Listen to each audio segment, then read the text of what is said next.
Gente, quem é que não curte uma drenagem bem feita? Uma drenagem linfática bacana, aquela que consegue eliminar ali líquido em excesso, que a gente sabe que é muito importante, melhorar toda a circulação. Só que muitas coisas a respeito da drenagem a gente até conhece. Agora, você sabe a importância de uma drenagem linfática num pós-operatório? É o que a gente vai saber agora. Mais uma vez, o querido Orlando Sanches, que é cosmetólogo. Seja bem-vindo, querido.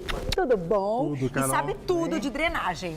Suas mãos de fada. Eu brinco que são mãos de fada. É muito bom. Hoje quem veio é a Mariana Vilela. Seja bem-vinda. Meninos, muito close na Mari, viu? Linda, linda. Muito close na Mari. Linda. Corpão. Aproveitem, porque moça bonita tem que mostrar mesmo, viu, Mari? Tem que mostrar mesmo. Agora, ficou vermelha. Mas é verdade. Bonita, a gente tem que mostrar mesmo.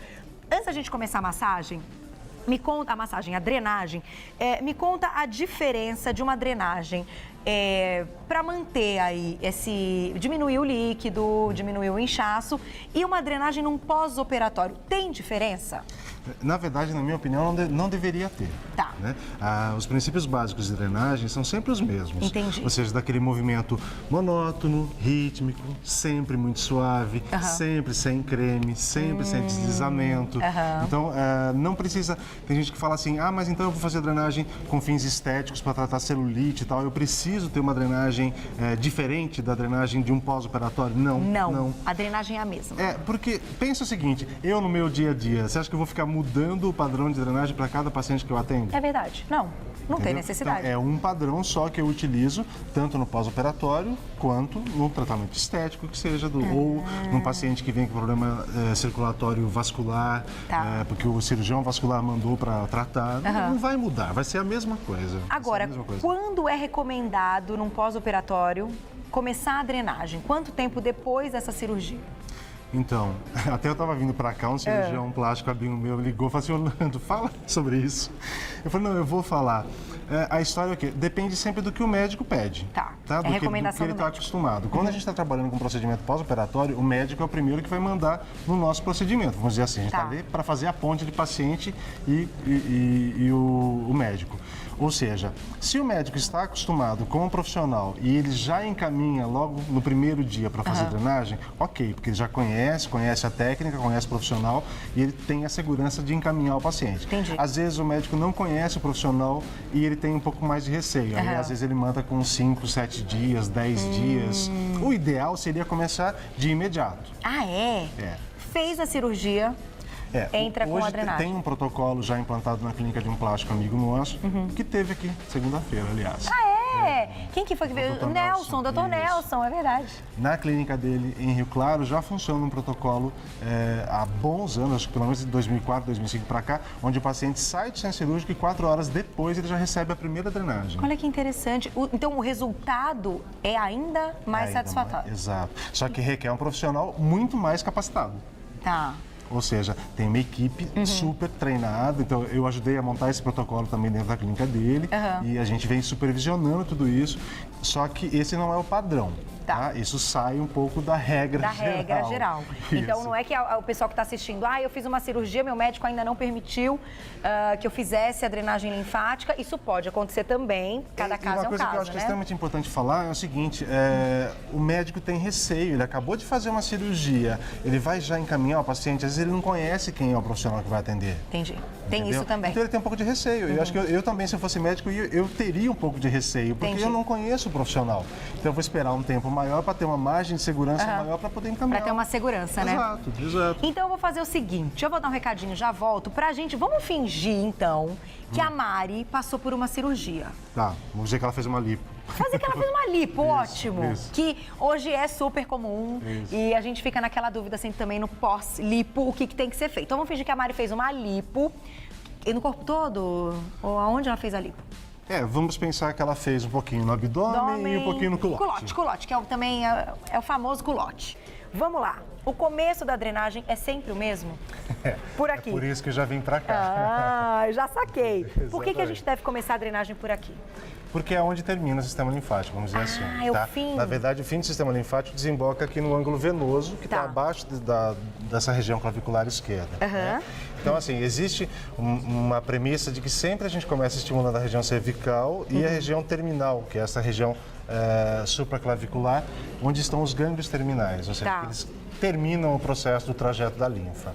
Então, é como se você tem que liberar o caminho, né? Então, assim, qual que é a área final? A área final é a região terminal, que é esta região próxima à supraclavicular. Se essa área não estiver aberta, é como se não adiantasse nada toda a drenagem que você fizesse. Não que não adiante nada, mas você facilita muito o processo. Tá? Que é para a saída desse... Isso. Na verdade, assim, até as maiores escolas hoje de drenagem, eles já têm trabalhos científicos publicados dizendo que 10 minutos estimulando essa região, você consegue uma drenagem no corpo inteiro. Olha que interessante. Se você fizer a estimulação adequada da região cervical, você acaba...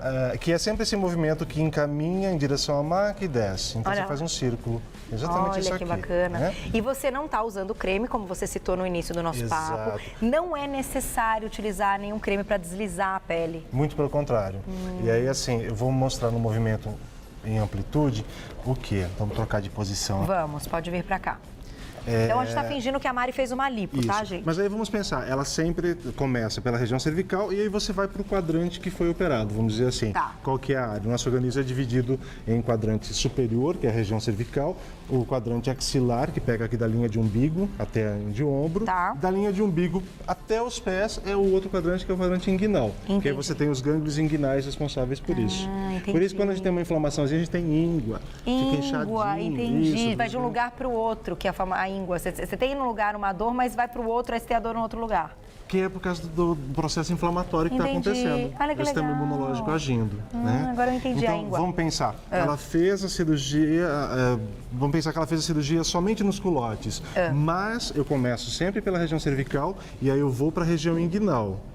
Nessa região inguinal, eu também vou fazer o mesmo processo de estimulação que eu fiz no cervical.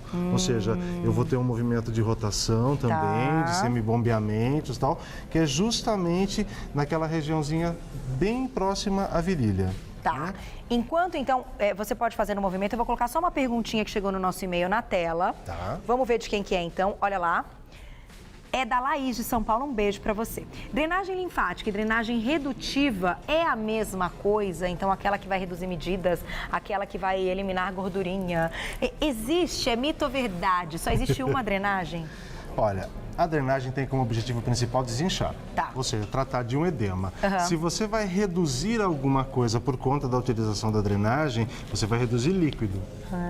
Não gordura. Não, nenhuma gordura vai sair no xixi, nenhuma Não existe nada disso, né? Não, nada disso Nada disso, gente, é tudo mito. Então não é essa historinha, reduz. Pode reduzir, porque às vezes você pega uma mulher, principalmente mais inchada, e aí você faz drenagem, ela reduz medida. Porque ela desinchou, saiu líquido. Ela desinchou. Entendi. Mas se ela fizer uma dieta proteica, por exemplo, ela elimina líquido também. Então, não é essa a questão. Entendi. Agora, uma pergunta minha.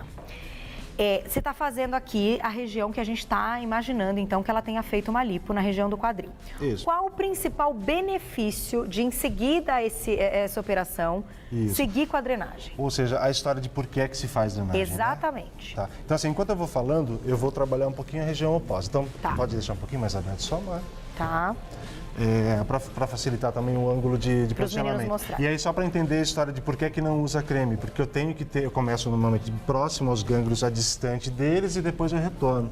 Por isso que se chama de proximal a distal. E depois de distal a proximal, ou seja, de mais próximo dos gânglios a distante e voltar. Eu tenho que ter contato da minha mão com a pele do paciente e ter o empurre dessa pele. Você percebe? Ele é um pequeno empurre. A hora que a pele do paciente me oferece resistência, ou seja, eu parei nesse empurre aqui, eu só consegui pegar de ladinho a imagem, pegar por aqui, dá para ver bem certinho. Justamente, você pega a imagem, a hora que eu consigo chegar nesse empurre, a pele me ofereceu resistência, eu volto. Solta as mãos, para que eu tenha um novo encaminhamento. Se eu tiver um creme entre minhas mãos e a pele do paciente, eu não consigo fazer isso. A sua mão escorrega? Exato. E não dá um eu empurre. perco isso aqui. Entendi. E esse é o segredo da técnica, é esse empurre. Ou seja, a pele me ofereceu resistência, é o momento que eu tenho que parar com as mãos. Entendi. Ofereceu resistência, eu paro com as mãos. É por isso que não usa creme. Agora eu entendi. Por quê? Porque o sistema linfático funciona desse jeito. Ele faz umas válvulas que vão encaminhando. É como se estivesse bombeando bombeando. Exatamente. Esse sistema. Exatamente. E aí melhora a circulação local. Isso. Aí, na lipo, por exemplo, ou na cirurgia plástica, serve para quê? Serve justamente para eliminar uma quantidade de proteína que foi depositada ali na pele durante a cirurgia. Essa proteína ela tem um tamanho molecular maior do que o nosso sistema sanguíneo consegue coletar. Então, quem coleta é o sistema linfático. Tá? E é essa mesma proteína que atrai água. Por isso que a pessoa incha. Tá? Então, o paciente no pós-operatório, ele tem um processo como se a proteína puxasse a água. Ela puxa. A proteína adora água. Ela gruda. Né? Então, quem tem uma alimentação mais rica em proteína pode estar mais inchado também. Então, ou não? Por exemplo, se você pensar numa dieta hiperproteica, eu estava falando com a Cá sobre dieta hiperproteica. Que as meninas estão tudo no Ducan, aí, dieta do Dr. Ducan. Tem que tomar muito mais água para carrear essa proteína para ela ser eliminada. Entendi. Porque automaticamente você vai absorver, essa proteína vai absorver muito mais água. Entendi. Então o paciente fica inchado, fica demasiado no pós-operatório, porque tem muita proteína no meio intersticial e é justamente para isso que serve a drenagem, para acelerar a absorção dessa proteína. Mas para quê? Proteína é alimento de fibroblasta, é ele que faz colágeno, é ele que faz fibrose no pós-operatório. O músculo também. Ele também faz, as proteínas fazem os músculos, ok. Mas assim, se eu tiver muita proteína depositada durante um longo período, eu formo uma irregularidade na cirurgia. Entendi. Então, quanto antes eu eliminar essa proteína no pós-operatório de lipo, por exemplo, a pele vai ficar mais lisa, mais rápido. Tá bom. Eu não vou ter comidinha para o fibroblasto. Adoro as explicações, Orlando. Agora, além da lipo, por exemplo, uma cesárea. Então, O que acontece na cesárea? Já que é tão comum, né, hoje a cesárea. A questão da cesárea, eu tenho aí 7 níveis de sutura, na verdade. Nossa, até quando chegar eu lembro disso, eu fico tensa. Eu fico tensa. Então, eu tenho um processo inflamatório ao redor dessa incisão, mas eu tenho um processo inflamatório em profundidade. Então, eu tenho uma parte do sistema sanguíneo comprometido mais do que o sistema linfático. Entendi. Tá? Então, esse edema, sim, ele é muito mais profundo. Tá. E aí não é necessariamente essa drenagem que vai ajudar. Que vai ajudar, entendi. Então, por isso que também nem é tão recomendado logo após a cesárea já ir para drenagem. Tem um período, né? Uns 2 meses, pelo menos. Se espera a quarentena. Tudo é na quarentena. Depois é tudo quarentena. Vovó dizia que a gente espera 40 dias e pode seguir. E pode ser. É verdade. Então, espera os 40 dias Espera 40 dias e aí segue com a vida. Entendi. Então a ideia no pós-operatório é trazer o paciente o mais rápido possível para a vida normal dele. Porque se ele desinchar antes, ele vai ter menos dor, ele vai se locomover melhor, ele vai ter um processo de reparo melhor, porque ele está com uma função melhorada. E aí a drenagem vai servir para que esse tecido se acomode, fique mais bonito e mais liso, por exemplo. E a pessoa também, claro, autoestima também. Lógico. Mexe com tudo isso. Ninguém vai para uma cirurgia plástica querendo ficar feio. De jeito nenhum. Mas fica. E fica. O pós-operatório não é tão fácil, né? Mas fica, logo de cara fica. Então, o nosso trabalho é justamente minimizar esse tempo. Esse tempo, entendi. Eu vou colocar só a última perguntinha, então, que chegou no nosso e-mail, na tela pra gente fechar. Vamos ver de quem que é? Olha lá. Tchau. Aê! Sidneia, beijo pra você. Posso fazer drenagem após... é a mesma que a gente acabou de falar. É verdade, após o parto. Então, depois da quarentena, pode. É melhor. Mas não quer dizer que ela vai ajudar tanto quanto outras cirurgias. Exatamente. Que compromete mais essa parte sanguínea do que o sistema linfático. Exato. Entendi, agora por exemplo, se no pós-parto a mamãe quiser fazer drenagem nas pernas, por exemplo, porque tem ainda um congestionamento dessa região pélvica por causa de estar mais inchado, pode ser interessante. Mas não por causa da cesárea. Entendi. Tá? Para que melhore essa circulação de retorno que vai estar comprometida de qualquer jeito, porque engordou, porque inchou e tal, e até o próprio processo intraoperatório de anestesias e tal, né? Isso acaba congestionando um pouquinho.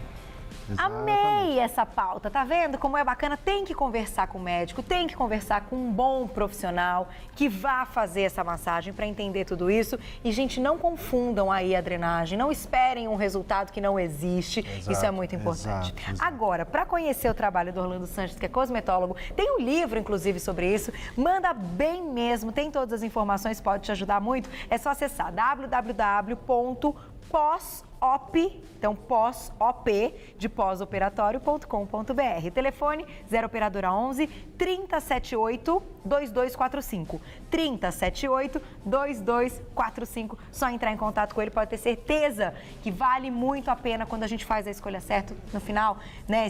Tirar esse inchaço e tudo depois de um pós-operatório é fundamental.